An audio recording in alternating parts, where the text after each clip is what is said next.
এই দেখো বন্ধুরা, গরমের দিনে আমার স্বাস্থ্যকর খাবার অল্প ভিন্ডি আর আলু আর টমেটো দিয়ে একটু পাতলা করে ঝোল বানাবো। দেখো বন্ধুরা, তেলটা দিয়ে দিয়েছি, এখন আলুগুলো ভালো করে আমি ভেজে নেব। ওই তেলের ভিতরে দিয়ে দিলাম পাঁচফোড়ন, দিয়ে টমেটো কুচিটা ভালো করে নেড়ে দেবো।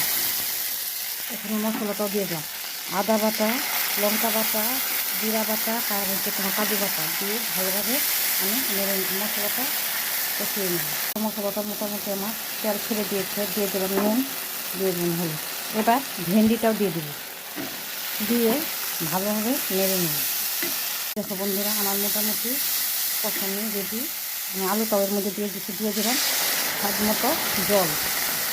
বন্ধুরা, আমার স্বাস্থ্যকর ভেন্ডির তরকারি রেডি। একদম ভেন্ডিটা এমনি ঠান্ডা। যদি তোমাদের ভালো লাগে তো অবশ্যই শেয়ার করতে